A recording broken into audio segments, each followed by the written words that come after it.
Welcome to Momentum, a motorsports podcast powered by High Gear Success. I'm your host, Heather Wilson Schiltz. Here we share the stories and strategies that keep the world of motorsports moving forward.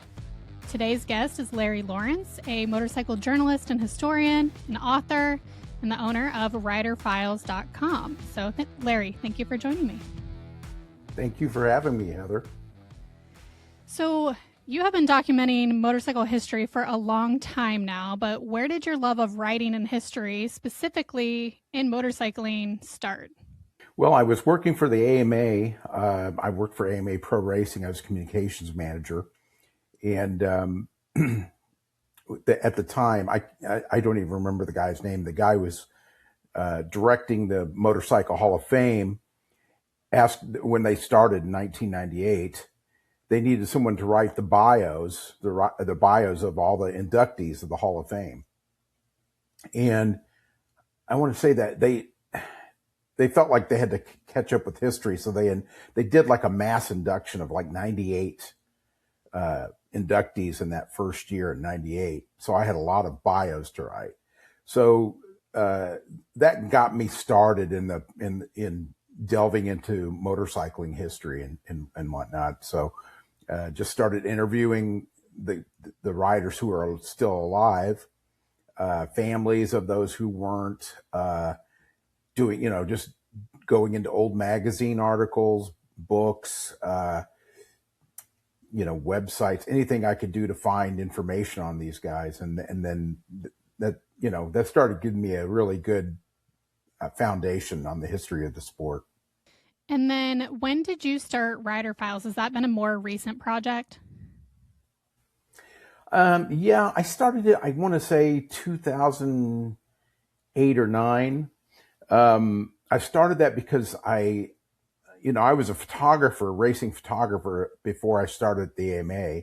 So from the early 80s to when I started the AMA in 95, I shot races, all over the country, mostly road races, but I also did motocross, a little bit of flat track, and even a little bit of hill climb, and maybe a few off-road events. And so I thought, I should digitize these photos. So I started digitizing. That was mid 2000s. I bought a scanner and started digitizing the photos.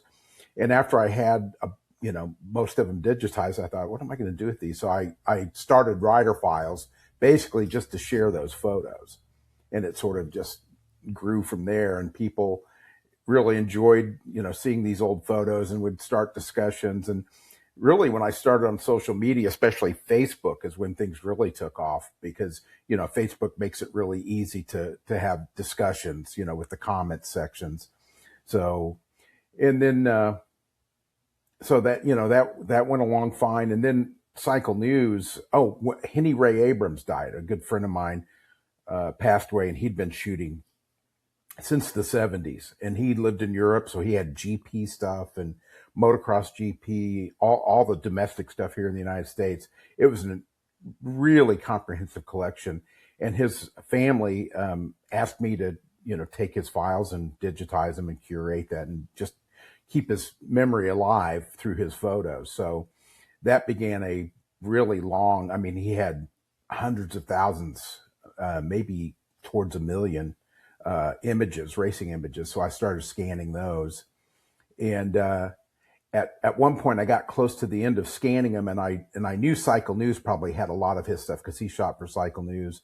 So I went to California. Paul Carruthers was the editor at the time, and we went through their storage place, and they had just dozens of filing cabinets full of old slides and negatives. And so I'm going through there trying to find Henny stuff, and Paul just said, and so we found a bunch of Henny stuff, and Paul said, if there's anything else you want to scan that's neat, just, you have room for it, take it. So I had these big giant Rubbermaid tubs, that, and we didn't even think about it at first, but we filled those things up, and they weighed about 80 or 90 pounds a piece. So we're both picking these things up and taking them to my van. But anyway, so I ended up getting not only Henny stuff, but a lot of Cycle News' stuff. And so I started scanning that as well. So it just expanded the the universe of the images I had available to feature on the website. How do you categorize them or tag them electronically? And do you feel like a lot of the photos had good information as to what event it was, who's in the picture, or were you trying to figure that out as well? They were pretty good, especially after Paul Crothers came on board.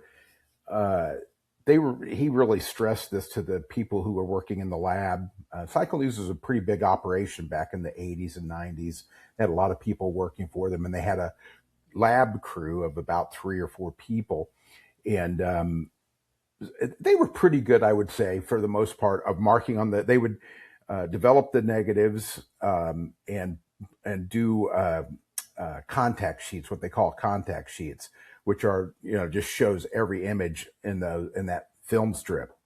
And then they would write on the back of that, like Hangtown 1982 or whatever, and then write the photographer. So I would say for the most part, 80% of Cycle News' stuff is well marked. And, but then there was another, 20% that had no identification, no markings at all. And it was funny because I scanned the stuff that was identified first. And I didn't even think when I got to the end, all I would have was stuff that I didn't know what it was. Sometimes I did, but what's great about social media and the internet and whatnot is I can post these things on there and I'll say, hey, this is an unmarked negative. Does someone recognize this rider or this track or, whatever? And 9 times out of 10, I mean, within a few minutes, someone knows who the person is. So it's been a real benefit to get the ID for these photos. So obviously you've experienced the era from print to digital media and now social media platforms as well. Do you feel like that has changed the way that stories are told even in motorsports, not just the difference between like a hard copy print and a digital, but like, do you feel like that's actually changed the way that the stories are told? Oh, definitely. I think so. I mean, I remember, dating myself, but going back to the old days, I started covering races in the early 80s. And back then it was literally typing it on paper, and then faxing it, to Cycle News. And then you would take the film and develop it and then, next day air the prints to them or, if they were going to run it in that next issue, you would go to an airport and find a plane that was going to Long Beach or LAX or something. And you'd find a passenger and this was in the days, when you could just go up to the gate. There was no checking or anything like that, no TSA or anything. And I'd just walk up to a gate and go with a $20 bill, and I'd have a roll of, in a bag of 8 rolls of film or something. And I'd say, hey, can you take this film with you? And someone's going to meet you there at the airport when you land and pick it up from you. And I'd give them a $20 or dollar bill. And they're like, yeah, sure.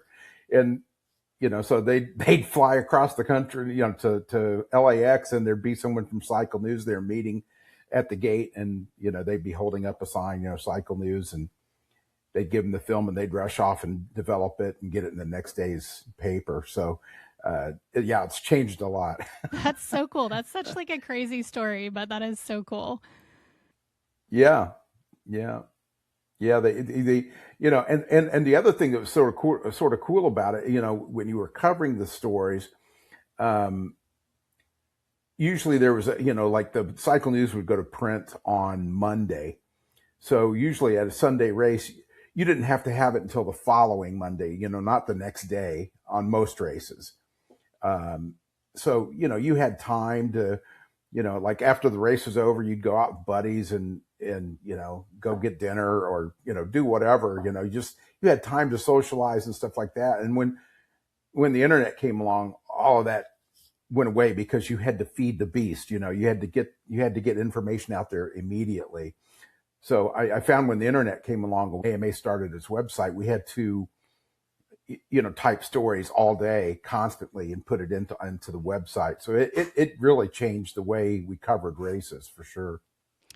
With kind of the rise of the internet and instant information and even social media, I feel like accelerated that. There's so much content being created today, but I kind of feel like not all of it will withstand the test of time. So in your opinion, what separates just content feeding the beast from actually something that becomes a part of history? Yeah, I mean, that's a good point. Like, you take any Supercross, for example. I just went to the Indianapolis Supercross here a few weeks ago. And, you go to the media, the press meeting, the press day, and, there's like 50 people in there. And you realize what it is. It's every team has their own social media person. Um, Individual riders have social media people. And so they're constantly feeding, short little reels and bits of information. So you can get a lot more information than you could in the old days from various sources. And, but, Supercross issues a news release afterwards. And, I don't sit there and watch the races and type up a race report. I just, I like almost every other website.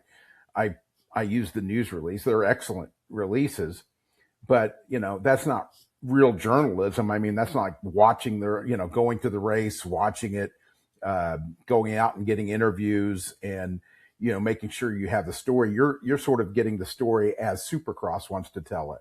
So I think that's one part that's sort of missing now is that, you're getting sort of the corporate line of what happened that weekend versus, maybe a reporter's perspective on what happened.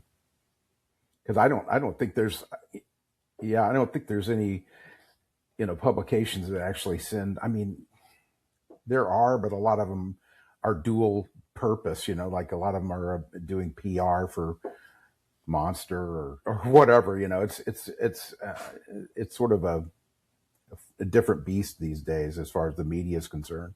Yeah, you kind of have like the live happenings, like the play by play reports as things are happening during the race. Maybe Mm-hmm. somebody crashed or somebody got injured or something like that. And a lot of it's like more behind the scenes, kind of cultural phenomenon type stuff, like you said, more so than strictly kind of recapping or writing a race report. Yeah. So it's definitely far more comprehensive these days than it was in the old days. I mean, you wouldn't find out, you wouldn't get a quote from anybody off the podium usually, unless they were a major rider that was in the points, high up in the point standing and they crashed or had a bad night or something. But most of the time you'd only get a report and it only have quotes from the top 3 or 4 riders. And now if you want to, you can almost find out what every individual rider, even guys who didn't make the main, what happened to them. And so the information is a lot richer, a lot deeper than it was in the old days. But again, you're not getting it from an objective standpoint from a reporter that's there with journalistic standards. You're getting it from the people themselves, and there's no filter. But sometimes the filter is they're putting out what they want to put out. But I think it's definitely better today because you can, if you're really into it, there's just a lot more content to be had. I think it will be interesting, though, as time goes on to see what kind of lives long term. Like, what, if you're looking back, decades from today, like, what content are you going to be finding, especially Yeah. with social media? Like, it comes and it goes, and they change things and they delete things. And so I think it'll be interesting to see kind of what content withstands the test of time. Yeah, that's a good point. I mean, websites come and go. Social media, sometimes I try to find something that I posted on Facebook, 5 or 10 years ago, and I can't find it. It's so yeah, it's not like if you have a magazine and you have it in your closet, you can go back and refer to that 50 years from now.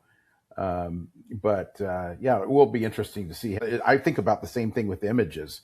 We've got all these images I've been scanning. There's a negative or a slide or a print, and they're physical. And, even though I've scanned them and digitized them, I still keep the originals. And so there's a physical thing there, like, but what happens if, somebody's got all their photos on a hard drive that blows up, or some website has it and it goes away or whatever. So yeah, I worry a little bit about the permanence of our history. It seems counterintuitive with, so much information out there, but there are some worries long term, 10, 20, 30 years down the road. You kind of hit on what I was going to go to next, of the worry of history being lost. We are kind of talking in the technology realm, but also as generations pass. So do you feel like that's urgent work that needs to be done, that we need to be getting pieces of history from the people that are still alive before it's too late? Yeah, I think so. I mean, I think it's interesting when they do some of these things where they'll show a current day rider a picture of, a great champion, say Bob Hanna or something like that, and maybe 2 out of 10 will even know who it is. Motorcycling is always looking forward. Motorcycle racing specifically is always looking forward. I think motocross, some like motocross does a good job tying in, and supercross, the history. They bring back some of the old champions to be honored at these events, and they'll do features of, here's who won this supercross race in 1996, or whatever. They do that. They do a pretty good job with that. So I think that some of the other organizations may be a little lacking on that. Maybe road racing, they're a little lacking on that. Maybe flat track, maybe off road. I don't know, but yeah, I think motocross and supercross sets a good example of what we should do to try to tie in the past to the current day racing scene. Yeah, I definitely think that there are certain disciplines that are underrepresented from like a historical context. Maybe they have the information, maybe they're just not sharing it, maybe it was never collected. Definitely feel like certain disciplines do a better job at that than others. Yeah, I would like to see the AMA. I mean, the AMA is the sort of the keeper, right, of the information. But you go on their website and you're not going to be able to find who won a national enduro in 1972 or something like that. I think it would be great if they would go back and, have a section on their website that has past race results to start with, and then maybe build upon that. Then you have a biography of the champion of each year, biography of, John Penton, Bill Baird, just going on up to, Cunningham to, all the way, all these guys. Same thing with motocross, road racing. I think they should build sort of they have the Motorcycle Hall of Fame, which does that to a certain extent, but I think they should have a racing history specific section of their website that you can go back and find out first to last place finishes at every race. I mean, this would be my ideal, what their competition's numbers were during that race, so you could go back and, for me, ID old photos, bios of the champions, and then even expand down, in the future. I mean, all this stuff I would love to see, and that would help keep the history available to everyone without having to go into deep research. I mean, as it is now, if you want to find out who won some national enduro in 1974, you have to have a magazine collection, or you have to have a subscription. Cycle News, Cycle News has their archives. You can subscribe to that. There are a few ways to find it, but it's sort of difficult. Yeah, and we're primarily talking high-level national events too, right? And so there's obviously a lot more racing even beyond that, the local racing scene, regional stuff. And so Absolutely. I also think people should think about that in documenting their local race series history, whether it's in photos and writing or interviews. Like, what would be your advice for somebody that is just maybe doing it for fun, or they're very seriously wanting to document their local racing scene, what would you tell them to start doing? I think a good starting place are the AMA districts. A lot of them, almost all of them have websites. It'd be great if each of those districts could have people who would go back and gather the history and document all that of the regional races and the local races and stuff like that. That would be ideal. It's a lot of work. You have to find someone who's into it, that likes to go back and find that old information. But yeah, the district websites would be a good place to do that. Even the AMA, going back to the AMA, I mean, they should do that as well for their regional series, and go back and make sure all that history is not lost. It would be even sort of hard to find some of that stuff if you go back several years, because I know when I worked at the AMA, I was that's one of the things I did when I started in '95. I'll never forget, Kawasaki called and they said they had Ryan Hughes, Damon Huffman, and someone else. I can't remember. Anyway, there were 3 riders that they signed for the factory team that year, and they wanted their past history, how they finished in all their races leading up to that. And Connie Fleming, who was working in pro racing at the time and sort of the keeper of that stuff, she goes, "Well, we have it, but we have to go up to the storage attic and find the points cards for each year and then find out." And I'm like, "What? This 95, we're well into the computer age." So I said, we have to start digitizing, or we have to start documenting these results and putting them in a database. So we did. We started getting these points cards down and putting them in a database, and eventually we got motocross, road racing, and supercross, and maybe flat track for sure, and maybe even hill climb. Although a funny story about hill climb, we couldn't find points cards for hill climb anywhere. And Bill Boyce, who was this guy who'd been around the AMA since the 50s, he was still alive. He goes, "Well, I think I know someone who may have those results." And it was Earl Bowlby, this classic old hill climb champion. And he was one of these guys who saved everything. And we drove down, we called him before, and he said, "Yeah, I got all the information for when they started the hill climb as a national championship series. It used to just be one race that determined, then they started a series at some point." He goes, "Yeah, I've got all those races." We went down, he had file folders all meticulously in order, by year in every race. And we pulled them out, and there's the result sheets, and the times and the bikes they were racing. And I'm like, "Thank you, Earl." It was, and that's how we were able to get the hill climb results database. So yeah. And a lot of that stuff, when they started computers in the 80s, they were on these tape reels, like big old reel-to-reel tapes. And so I think a lot of the history would be on that, and you'd have to have some way, you'd have to send that off somewhere to get the data off of it, because certainly they don't have the computers anymore that can read that stuff. So it would be a big task, no doubt about it. Have you ever had a situation where 2 sources remembered the same event completely differently? Oh, yeah. Yeah. I had a really funny story. Marty Tripes, I interviewed him for the Hall of Fame, Motorcycle Hall of Fame. I was out in Santee, California, where he lives, and we were sitting in a Mexican restaurant, and I just had my tape recorder on, and I'm just asking him what happened year by year.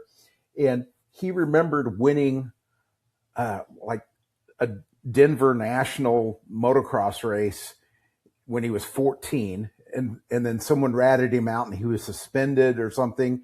And so I went back and I looked at the reporting on the race, and he didn't win it. He remembered that he won it, but he hadn't. He finished on the podium. I think he was 3rd or something. And then he got ratted out, and then he was suspended for a year, and really didn't make any difference because he wouldn't be eligible to race until that year was up anyway because of his age. But he did. He finished on the podium when he was like 14 years old.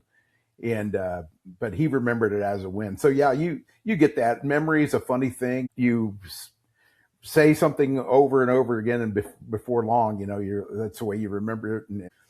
But yeah, you get two different people, and they have two different memories of who took who out, and so on and so forth. Yeah. At what point did you feel like you realized you went from just kind of like being a photographer or a writer to like really preserving the sport's history? And did that take on like a different meaning for you? Well, yeah. I mean, when I started working in the industry, it was as a PR person for pro racing. Actually started with WERA, WERA road racing at first. And they had a WERA Pro series and this series called Formula USA. And I was the PR guy for that series. And then immediately went into the AMA. So I was always just about current day racing, current riders, getting them in the media, getting them in newspapers, radio, TV stations. That was my whole thing. And I didn't really think about the history that much. Although I always like to know the results from the past races, because I wanted to say, if Miguel Duhamel broke the record for the most Superbike wins, I wanted to be able to know that. So we had to go back and gather that history to make sure we knew that basic stuff. But when I started doing the Hall of Fame things, that's when I realized, there's a lot to this, and I got to really study this and do these interviews and really get to learn the sport. And as I did that, I was a Hall of Fame biographer for 10 years. And I think by the end of that, and then I started a Cycle News history column called Archives. And I did that for 15 years. So I realized after I've done all this stuff for years and years and years that I, gathered a lot of knowledge, and and then people started coming to me all the time for information. To this day, they call me and they want to know what happened here. Do you have an image of this? This, that, and the other. And I realized I'm sort of one of the keepers of information of the sport, and I take it really seriously. I want to see after I'm gone. So I'm strategizing ways to get this history out there where everybody can see it and use it.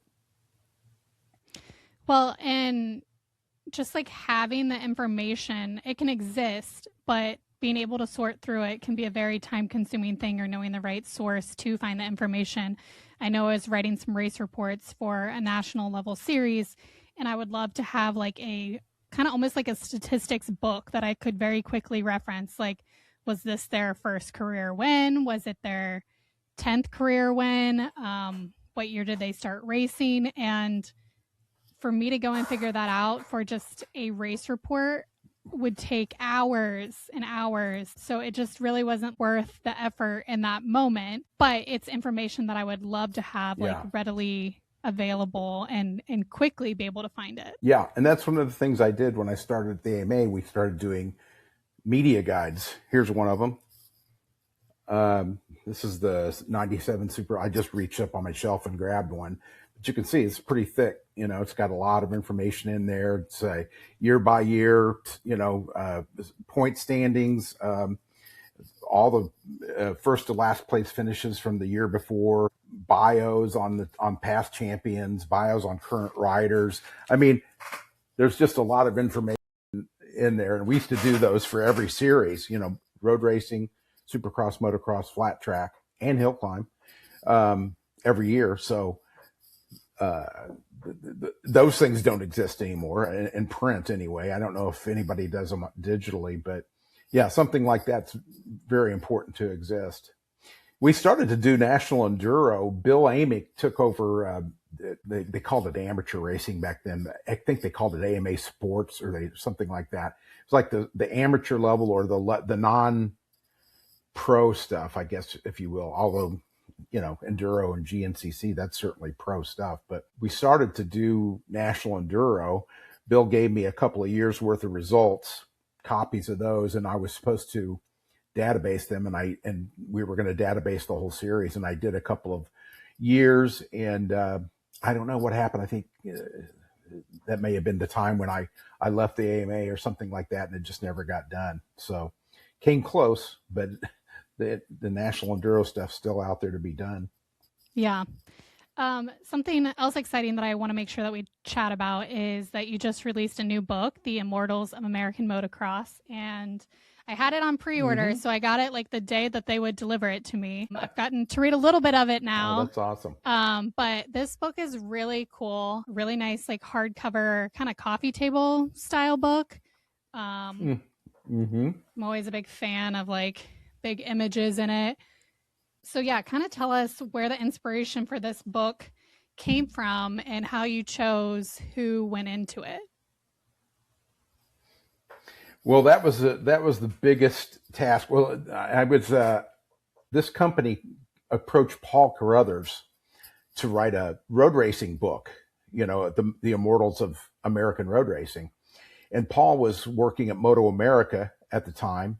And he said, I'd love to, but I just don't have the time to do that. And they said, do you know anybody who might be able to do it? And he gave them my name. And I'd done a book on Ben Spies before, a World Superbike champion and a MotoGP rider and a multi-time AMA champion. And so I had some experience writing a book. And so they contacted me and we were talking about road racing. I sort of wish I would have done the road racing because it's more in my wheelhouse. That's what I started covering when I first started. And I know that sport inside and out probably better than just about anyone. But I just, in one of the meetings I had with the publishing company, we were doing a Zoom meeting and I said, have you guys considered motocross? Because I think it's a bigger sport. I mean, it's just, you get a lot more people coming to motocross races and I think it would probably be a better seller. And I was just thinking like, I'll do the road racing one and then down the road, I'd do the motocross one. But then they said, okay, well, we're going to do some research and get back with you. This is a big publishing company. It's part of Simon and Schuster. And, they had, a team of people and they got back with me. We think we want to do the motocross one now. So I'm like, oh boy, wish I hadn't said that. But so anyway, fortunately, I had interviewed every one of these guys, with the Motorcycle Hall of Fame or with Cycle News, my archives. I had extensive interviews with these guys, some of them multiple interviews. So I was able to go back. And in some cases, I went back and talked to them again. But a lot of these, I already had so much, interview information that I could do it from what I had. So it turned out to be not that difficult to do. The hardest part was, so I sat down. I think the first writer I wrote was Jeremy McGrath, because I had a lot of interviews with him, and I got all those interviews and I transcribed them, and they wanted like 3,000 words per writer. And I was just typing away, going at it. And I'm like, okay, done. Got Jeremy McGrath. And I looked at the word count and it was 6,000 words. Like, oh no, how am I going to fit Jeremy McGrath's career into 3,000 words, or all of these guys, how am I going to do that? So that was the biggest challenge, was trying to fit an entire career into 3,000 words. But in terms of how I did the ranking, that was the hardest part of all. It was not easy because I called Ricky, Jeremy, Hannah, a bunch of guys. I'm like, hey, would you give me a list of your top, 20 guys who rank, and none of them wanted to do it. They're like, oh, there's no way you can compare eras and stuff like that. And then I called a bunch of motocross journalists and I said, hey, none of them wanted, they're like, nah, I don't want to put my name, so nobody really wanted to. And I knew when I did this book, there were going to be a lot of, it's one of those books that you're going to see reviews eventually on Amazon. It says, this guy's crazy. He's got, Jeremy McGrath at number 3. There's no way McGrath, that kind of thing. So what I did is I came up with a formula, and I worked with several writers and a journalist to do this, but we came up with a formula of, okay, this rider has so many championships, so many wins, wins in 250, wins in 125 or 450 and 250 now.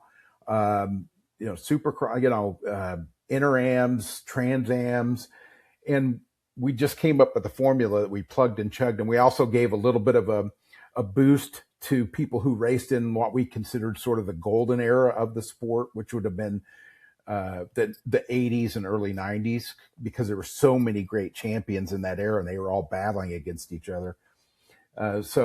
But we came up with a formula, and I plugged and chugged all the numbers in. It took a while to do, and I built it, a spreadsheet, and I did it, and that's how we came up with the rankings. And it's funny though, because you do something like that, and guys are that are great riders are not in there, and you're like, oh my gosh, Right. And I can totally understand people not wanting to attach their names to like a ranking list, just because how that goes. The other problem with it is, I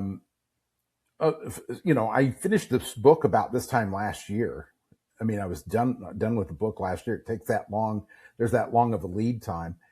So, that was before Jet Lawrence won this motocross and SMX, and, maybe even before Cooper Webb won Supercross last year. So those guys would have climbed in the rankings had I been including last year's races.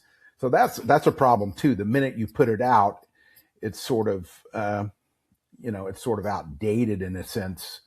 But I just thought, well, it's a good document of this point in time, who were the best up to this point in history, the first 50 years or so of motocross. Yeah, and I think this book also will make a really great gift for the motocross or the motorcycle lover in somebody's life. So I'll be sure to link where they can purchase this in the show notes as well. Thank you. Any place else that you want people to connect with you online, to follow you or any of your work? Well, yeah, like I said, you can always go to riderfiles.com. I'm really active on Facebook. Go to Facebook and Rider Files. That's where I just do a lot of extra stuff that I don't put anywhere else. I have a small following on Instagram too. And then in Cycle News, I do the Throwback Thursday every week, the Throwback Thursday picture. So that's sort of fun that they can follow that as well. Nice. Well, thank you for joining me, and thanks to everybody for tuning in to Momentum. This has been a production of High Gear Success. If you want to connect or recommend a guest, head to momentummotorsportspodcast.com. Until next time, keep the momentum rolling.